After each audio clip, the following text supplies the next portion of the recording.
Hi everyone, in this video I thought I would show you a new tool that I just picked up. This will probably be the most dangerous tool that I have ever used, so I kind of wanted to take you along with me while I experimented with this. Now what I have here is a chainsaw attachment for my angle grinder. Now this, supposedly it's meant for wood carving, ice sculpture, taxidermy. It can also cut PVC, fiberglass, wood. I don't know if I would trust this with PVC. I've used a lot of different tools to cut PVC, and anything with teeth on it like this tends to catch, which then causes the PVC to shatter in a bad way. So I don't know if I'll be trying this with PVC, but I do have a soft pine log here that I think will be a good piece to first test this on. And I don't know what I'll carve, but I just want to see how this performs. Now it's not very often on my angle grinder that I put on the side handle, but I expect that this chainsaw attachment is going to want to kick if it ever snags on the wood.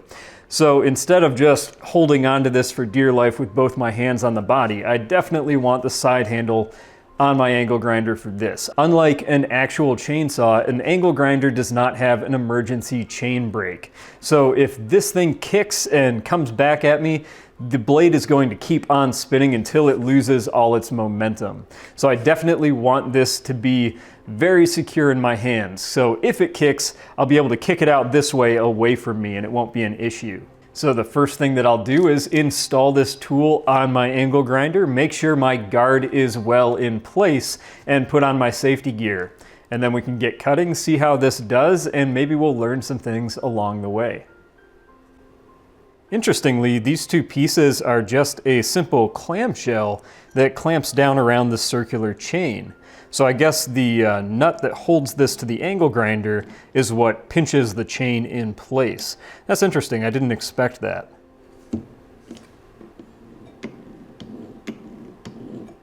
Okay, hearing protection is going in. I'll throw down my face mask and let's give this a try.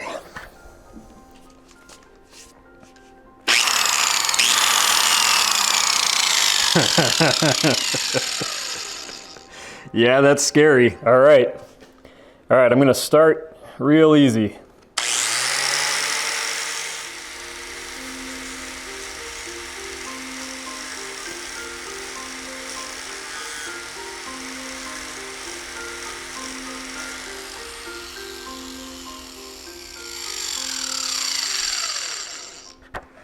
Just look at how long that blade takes to stop spinning when I take my finger off the trigger.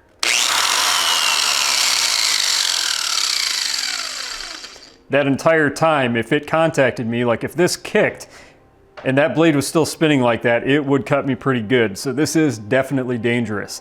I just took off some of the bark on the wood here. I didn't go too deep because I didn't want to risk getting the chain caught, getting a kick while I was still getting the hang of this tool. So I'm gonna chip away at the bark a little bit. I might touch a little bit on these knots here and just see how it handles the different textures.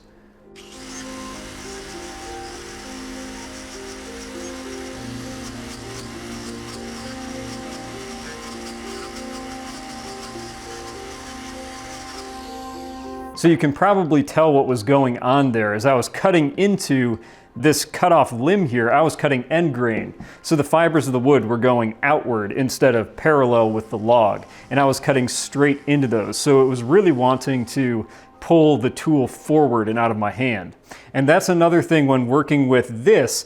The same thing applies as working with a chainsaw. You want the chain to be spinning such that when you're cutting the wood, it's wanting to pull the tool away from you. I would not want to have this handle on the other side and be cutting with this side of the disc, because then it would be pushing the tool back towards me, and then if you get a kick, it's coming at you. You don't want that to happen. Very interesting. This is really fun to use so far, but it is very scary, especially how much momentum is in this disc. This is a very heavy disc and it takes a long time to slow down.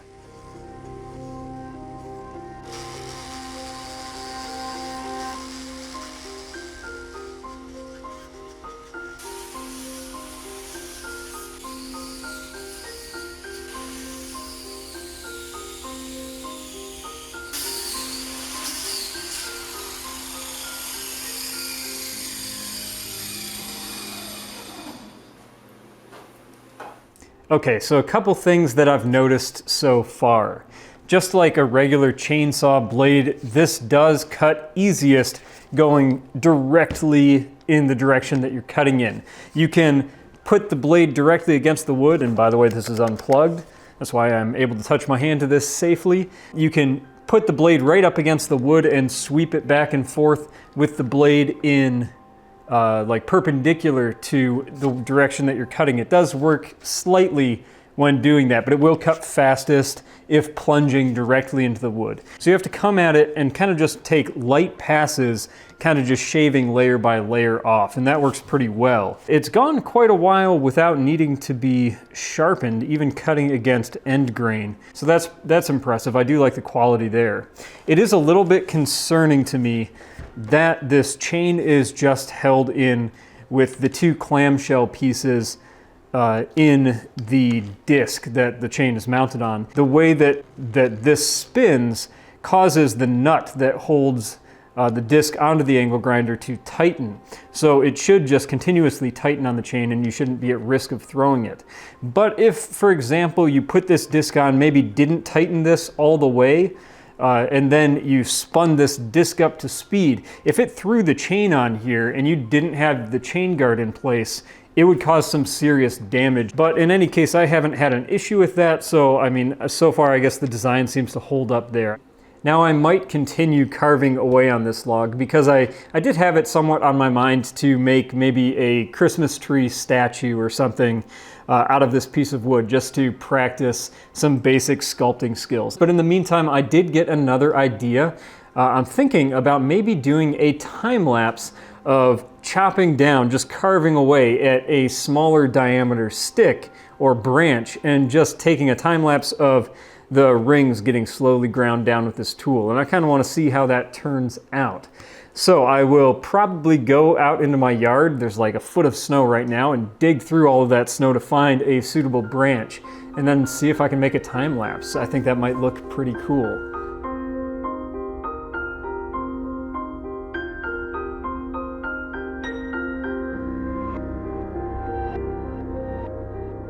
Well, it turns out this tool does work very well for these sort of grinding down time-lapse shots. I really do like this sort of shot. I might do more of this in upcoming videos. But in any case, now I guess I'll return to carving my main log, and we'll see what I can come up with. I am slowly getting more used to how this tool behaves, so it might turn out okay after all.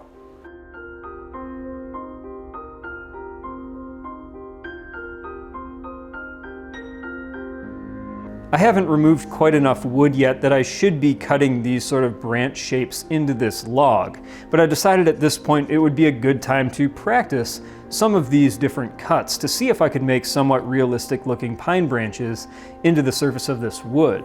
And then later I'll just trim these off as I continue to narrow the top down to a more standard Christmas tree sort of shape.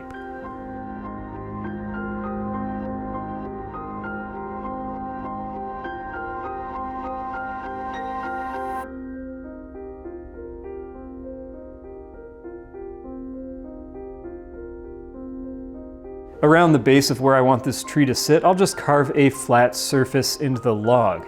And I found that this cutting disc really excels in doing a cut like this, where I want to make a flat area joining these two halves.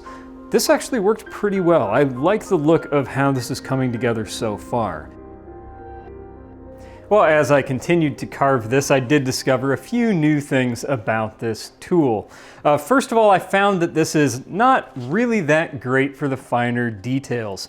The disc is a fairly large radius, so for example, I was trying some different techniques to try to put texture into the leaves of my Christmas tree here. And by the way, I know I should not quit my day job, but I did have a lot of fun carving this. But I was trying to put some texture into the leaves of this pine tree here, the branches I suppose, by letting the disc spin down to a lower speed and then brushing it across. And that did give me a little bit of texture in some areas, but it's just not a great tool for really fine detail. So probably at this point, if I wanted to finish this off, make it look realistic, I would switch over to my Dremel, something that has a much smaller disc. This does work really well for roughing out the large areas though. Now, if I was to do this over again and I was actually trying to carve something quickly, I wouldn't start with this. I would use a regular chainsaw to cut the main bulk of the wood off first. Because of the small amount that you can cut off at a time with this disc, it takes a long time to narrow down the bulk of the wood, whereas I could cut huge chunks off with a regular chainsaw. So I'd use a chainsaw first, then come in with this, then maybe a Dremel. But in any case, I really like how this performed. Over the course of carving this, I got used to how it handled in different grain direction and all sorts of different orientations as it's cutting into the wood.